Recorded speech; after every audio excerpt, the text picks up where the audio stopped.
Greetings, sir and sirettes, and welcome back to From the Depths with me, Lathrix, and of course, welcome back to a now extremely rocky Vulture. In today's episode, we are finally in a blue warp zone, which means there's no enemies, there's no resource zones, and we have all the time in the world to upgrade the Vulture to a newer level of potential. Now, sadly, once we have built up the Vulture and we leave, it's going to be 2 times more difficult or more than the last zone. So as soon as we're out of here, we're going to be running for green rings like our life depends on it, because it kind of does.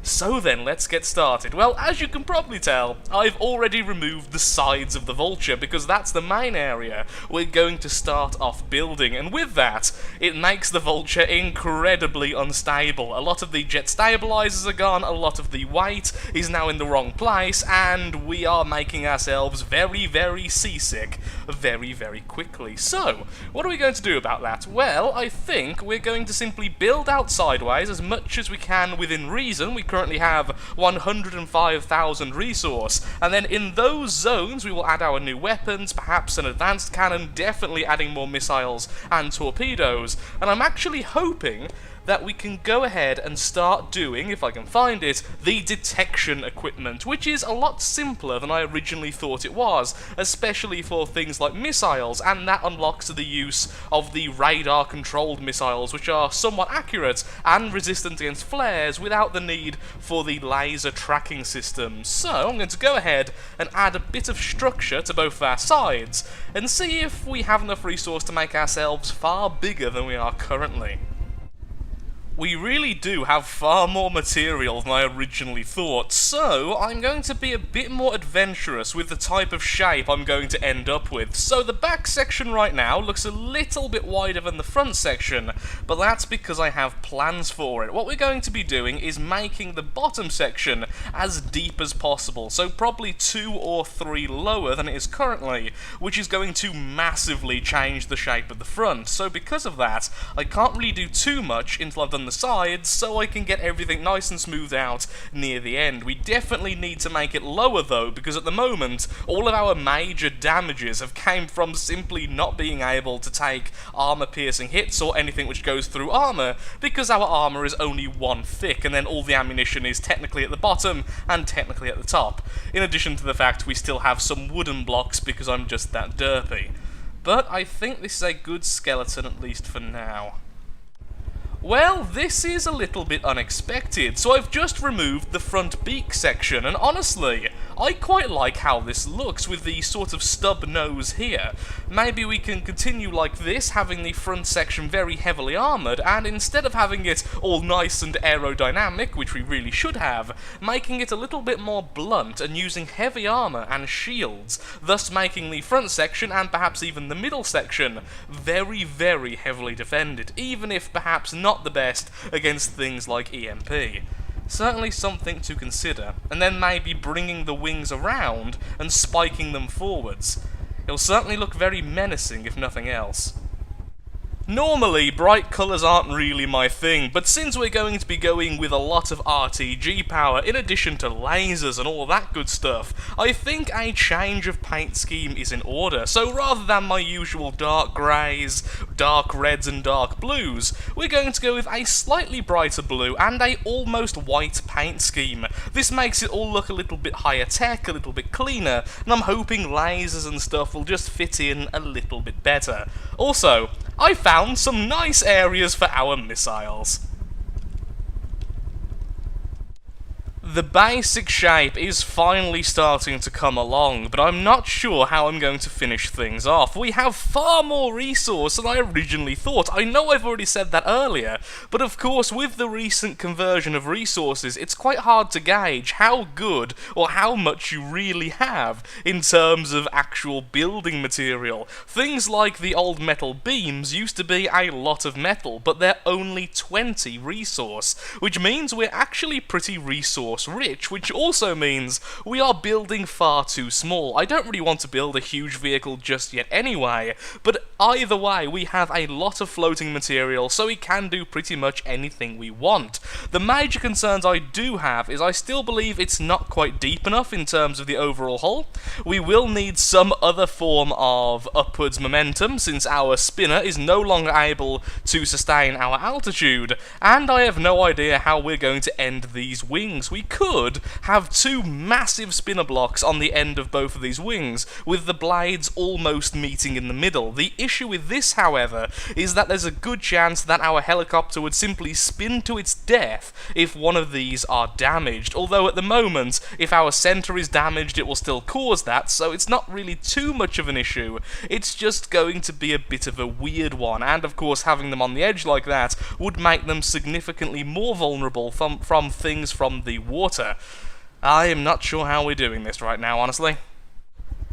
Idea number one, how about something similar to this? Now, it still goes with the overall shape of the craft, it's very pointy, yet has a lot of flat surfaces, and in addition to this, it has a lot of space on the inside, which means we can hide some very small rotor blades in order to stay aloft a lot easier. It can have roll blades, which means of course we're not rolling all over the place like we are at the moment, or it could even hide a very small anti-aircraft gun, since the bottom and the top of this are going to be significantly higher than they are currently, at least 1 or 2 blocks, which means we'll have perhaps 1, 2, 3, 4, 5, 6, maybe 7 blocks to hide our ammunition casings, to hide the internals of any weapon we add here. I'm not sure just yet, but it seems like this might be the right way to go.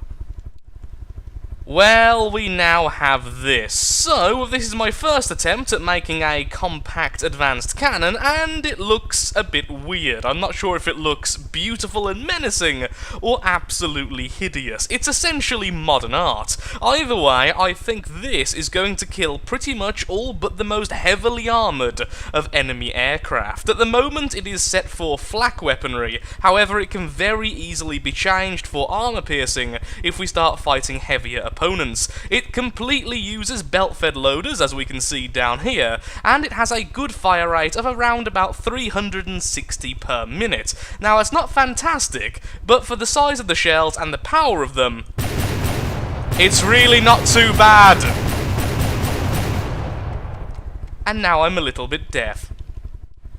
A lot of time has passed between the last clip and this one, because I have been testing out the detection systems over in the sandbox mode, and I am now happy to say I am fairly well versed in it. Certainly no expert, so I will be doing a bit more research before I start talking about it, but good enough that we've now added the regular stats to the automatic detection accuracy. Well, the normal value, I should say, not stats, which means we do need a detection system, otherwise we simply can't see the opponents, and all of our guns will fire absolutely everywhere. So because of that, I've added a very, very simple detection system onto the craft, which means we can at least see the target, and perhaps hit with a few shots, or at least hit with our radar-seeking missiles, which are definitely the strong point of this craft, being at 5,000 meters range. They could go a bit further, but I decided the 5 warheads per missile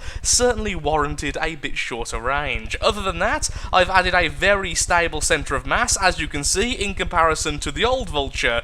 This thing is very, very stable. I've added a load more RTGs to the inside, also armoured up some segments again on the inside. Not exactly visually appealing, but at least it means we're going to be safe. And our new battery power, our new electric engine power, is all the way up to 7,100, which is very, very strong in comparison to the last design. So with the rest of our resource being mostly now there in reserve for repairs, it's time to add some shield projectors. Now these cost 300 each, so I'm very happy to add 5, 6, maybe even up to 8 of these to the craft, mostly protecting the front of it. So I'll add those, I'll be right back, and I think at that stage we are pretty much done, and I'm actually very happy with how this has turned out. Before we go ahead and add the shields, I should very quickly mention how I got this craft so stable, and simply put, it's by the magic of dedicated Hellerblade spinners and control blocks. Activated by, activate if roll angle is less than 0, set rotation speed to plus 30. And then on the other side we have the opposite, activate if roll angle is more than 0, set rotation speed to minus 30, with a very short range to only affect this particular dedicated Hellerblade spinner. And then on the opposite side of the craft we have the exact opposite, so whereas this one is at more than 0, go to minus 30, the opposite side will be, if roll angle is more than 0, go to plus 30, thus giving us a very, very stable flight. I've also installed a second pitch controller in the front of the craft inside, which means we have 4 rotor blades at all times trying to keep this thing stable. The extra redundancy also means if this wing gets destroyed, that wing should keep this thing oddly stable. At least, that's the general idea. All that remains now is to add the shield colour changes and to tweak the shields around a little bit so I get enough coverage so at least half of the vehicle is covered. At the moment the front is good, the side is good, and the back is very exposed, so we need to make sure to face the target as much as possible. And at that point, I think I'm done. I would like to add more shields, but I can't add any more and still have the RTGs produce enough power to both power the shields and power the movement capabilities. If I lower the strength of the shields, I am then worried they're simply going to be worthless, so I think this is a pretty decent compromise. The shields look absolutely amazing in the dark, because our light fittings all cause the invisible shields to glow when it's dark enough.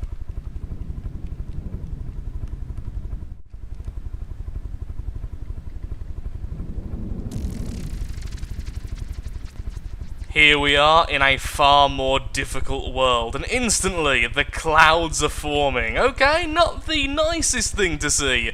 But let's see if we can get out of here. All we need to do is find a green warp gate. At that point, I will be happy enough. That way, I believe I'm only 1 difficulty setting higher than I was before this episode. At least, that's what I think. I don't fully understand how the blue gates work, to be perfectly honest. Also, I do not have enough power generation, it seems. Maybe I've made the shields a bit too strong. Perhaps I should use a control block so the shields are only on when I'm in combat, and I think that may be a very good option indeed. First thing we found, and it's a resource zone, which I'm not going to complain about at all. So at the moment we actually have no way to harvest from this thing, so let's quickly put down a couple of resource harvesters in a non-permanent position, just to make sure we can get all the resource from here before carrying on. Not quite the colour combination I was hoping for. We have an enemy. Do we dare engage it? Of course we do. This could very well end in our death, since I can't tell what the enemy is and I haven't tested out our radar system yet. But we may as well give it a shot. Please, detection systems, don't fail me right now. I think I can see it off in the distance. Right now, there we are, the missile should be firing, and there they go. Let's see if they can make it to the target. Our cannons probably won't bother firing at it though, since they are set to a certain altitude. Or a certain range. I can't quite remember. Either way, they probably won't fire at this particular target. Never mind. Of course I'll be proven wrong. There go the missiles into the side of it, and into the air it goes. Well, missiles seem to work just fine. And apparently so do the cannons. Though thank you for proving me wrong, so clearly it's range, not altitude that I set.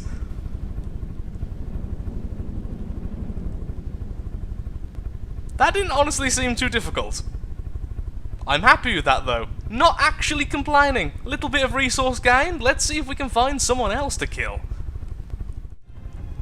Blue warp gates are meant to be one of the rarest type, and yet I am seeing them everywhere at the moment. But either way, here we are at yet another resource zone, which I'm totally sure won't disappoint us at all. Really need to add those back thrusters again.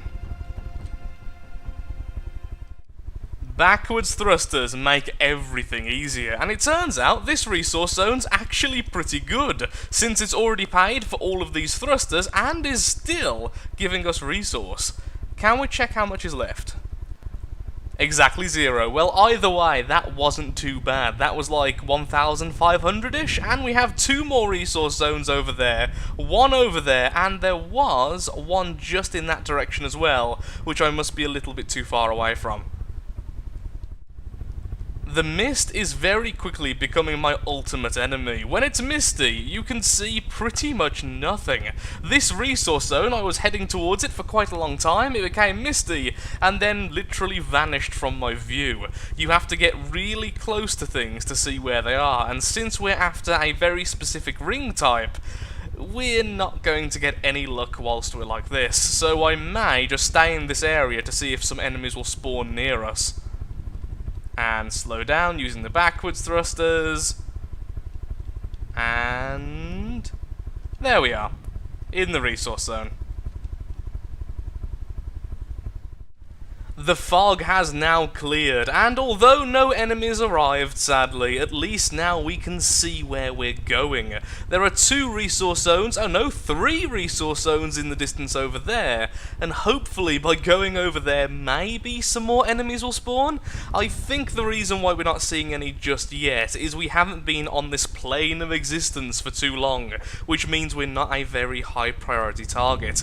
Soon though, there should be enemies spawning in, since we can't find a single sodding green warp gate.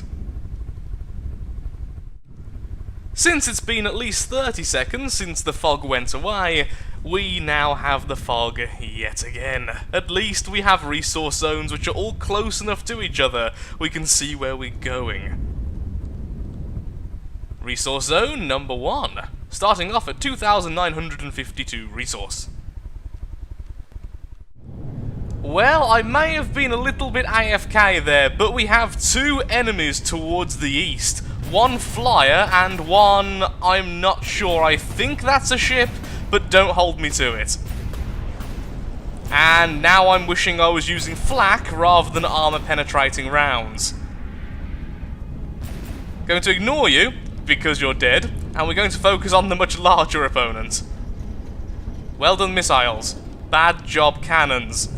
Though, to be fair, that was an absolutely insane target. And again, flak would have made that really, really easy, since they would have detonated around target, rather than just if we hit it. And what on earth is that? I'm going to say twin guard. Oh, I can also see armor-penetrating shots. Well, I do have a shield in front of me, but do I trust that more than this door? No, the door is a solid object. I prefer that.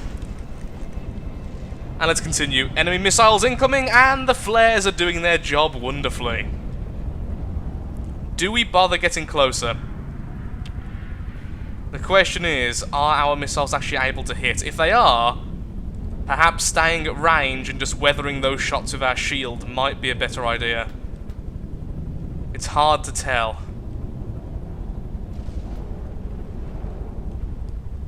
Is my vehicle built backwards? I don't think it is. But thanks for the tooltip. Massive hits there to the side, 1 large explosion and a load of smaller ones. We are, however, out of ammunition, but at least we now have enough ammunition barrels that we should be reloading somewhat frequently. Oh yeah, we need to keep on moving because of how these flares are set up now. Well, I forgot about that. Another large explosion, and that is definitely twin guard, and I think we may have taken out its advanced cannon. That's a very large twin guard ship. I have no idea what that is. Those missiles are fantastic. Really happy with them. Let's back off a bit. It can still shoot missiles at us, but that doesn't seem to be strong enough to really do much. Oh, and at some stage it did take out our turret. Well, damn. Armor-piercing shots, I suppose. Unless it was one of the missiles, in which case, missiles. We should recoup our losses, though, if we just keep on hitting it. Let's have a closer look at this enemy. Haha! We beat you, though, regardless. This is the enemy. Ah, by the looks of it, it's a minion spawner. It's a drone ship, but of course, in this mode, you can't really spawn in drones. Oh no, the first enemy we faced, that was a drone, wasn't it? It was clearly a twin guard ship, and perhaps it was from this guy. Okay. So never mind then, I was wrong about being able to spawn in drones. For some reason I assumed we wouldn't be able to. Not really recouping our losses, sadly. It seems like we still need better shielding and better anti-missile protection. Hopefully that's not too close for the missiles. Perhaps the warheads might not detonate? No, we're fine. We're still doing damage. Uh-oh. That just fired missiles at us, didn't it? Yep, which means we need to keep on moving because the flares are about to fire again.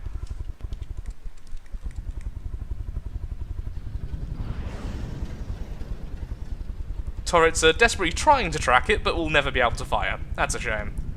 I guess now we just keep on circling it, doing our lovely Vulture duty until it's dead. Definitely need more ammo barrels. I would add ammunition processors, but they cost far too much. And that is a green portal! Oh, wow, what a lovely way to end the episode. We have a green portal. Fantastic. Anyway, back in a second when the enemy's dead. Flares, why aren't you firing? Why did...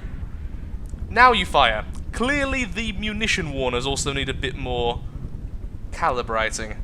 This is the problem when you can't simply test against enemies, since I didn't want to use the vehicle sandbox mode for this vehicle. We just can't do enough general damage to the poor thing. Oh, my flares won't fire backwards. I clearly have no munition warners that work backwards. In that case then, rather than slowly damaging the enemy, taking a little bit damage ourselves, and then damaging the enemy again, we're just going to go for that lovely green portal into a much safer area, so we can prey upon the weak once more. And I'm also changing those cannons back to flak. There's apparently an enemy over there, but I don't really want to hang around to see what it is. We've been very lucky with the difficulty of the enemies. That last one was definitely a stronger enemy, but thankfully it wasn't particularly powerful. So, we're going to make ourselves scarce. If I can land in this portal, it'll be amazing. Come on, let's do it. First time, there we are. And let's get back up as soon as possible. And with that, I'm afraid I am all out of time for today's recording. If you have enjoyed the video, then of course, likes, favourites, shares, comments, all that good stuff helps out me, helps out the channel, and most importantly, shows that From the Depths Adventure Mode is a series you wish to see continued in the future. In the next episode, we will hopefully be preying on weaker targets, and we will finish off creating this lovely aircraft. There are certainly a few things I've noticed very quickly we need to improve on. For instance, like for some reason I have an asymmetrical munition warner. Why do I have that? Okay, well apparently I didn't build that with mirror mode on, so since we've noticed that, let's quickly remake it before we go. And I will be looking out for things like that as well off camera, so if you've noticed anything, don't worry, I will have fixed it. At the moment, I'm just remarkably tired. I've only just came back from my weekend away at a wedding, so naturally, not the most awake of sorts. Munition warner, there we are. Okay, now we can actually see in front of us. Thank you again for watching, and goodbye. Upgrades next time.